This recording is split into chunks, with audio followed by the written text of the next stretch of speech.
দেশে প্রথমবারের মতো সরকারি উদ্যোগে ডেঙ্গু, জলাতঙ্ক ও হামের টিকা এবং সাপের কামড়ের প্রতিষেধক অ্যান্টিভেনম উৎপাদনের উদ্যোগ নিচ্ছে রাষ্ট্রীয় ওষুধ প্রস্তুতকারী প্রতিষ্ঠান এসেনশিয়াল ড্রাগস কোম্পানি লিমিটেড। সরকারের এমন উদ্যোগ বাস্তবায়িত হলে দেশের টিকার চাহিদা পূরণের পাশাপাশি রপ্তানির সুযোগও তৈরি হবে।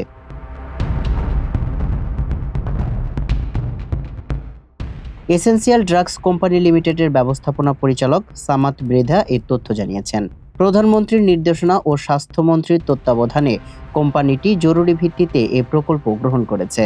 দেশের জনস্বাস্থ্যের বর্তমান চাহিদা বিবেচনায় ডেঙ্গু, জলাতঙ্ক, সাপের কামড় ও হাম বড় ধরনের উদ্বেগের কারণ হয়ে দাঁড়িয়েছে। এসব রোগ প্রতিরোধে দেশে টিকা উৎপাদন অত্যন্ত জরুরি হয়ে পড়েছে। দেশের বাজারে এসব টিকা ব্যাপক চাহিদা থাকায় এগুলো অগ্রাধিকার দেওয়া হয়েছে জানিয়ে সামাদ মৃধা বলেন, আমরা 1 বছরের মধ্যে এই 4টি টিকার উৎপাদনে যাওয়ার লক্ষ্য নিয়ে কাজ করছি। আশা করছি আগামী বছরের জুন মাসের মধ্যেই উৎপাদন শুরু করে সরকারের কাছে সরবরাহ করা সম্ভব হবে।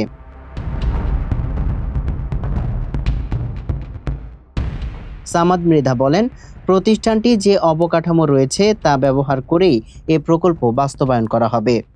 এতে আনুমানিক ব্যয় ধরা হয়েছে প্রায় 25 কোটি টাকা। প্রকল্পটি চালু হলে বছরে প্রায় 90 লাখ থেকে 1 কোটি ভায়াল টিকা উৎপাদন করা সম্ভব হবে। তিনি আরও বলেন, বর্তমানে দেশের এই 4 ধরনের টিকার মোট বার্ষিক চাহিদা প্রায় 50 লাখ ডোজ। এ উদ্যোগ বাস্তবায়িত হলে সরকার যে দামে এসব টিকা বিদেশ থেকে আমদানি করে তার প্রায় অর্ধেক মূল্যে স্থানীয়ভাবে সরবরাহ করা সম্ভব হবে।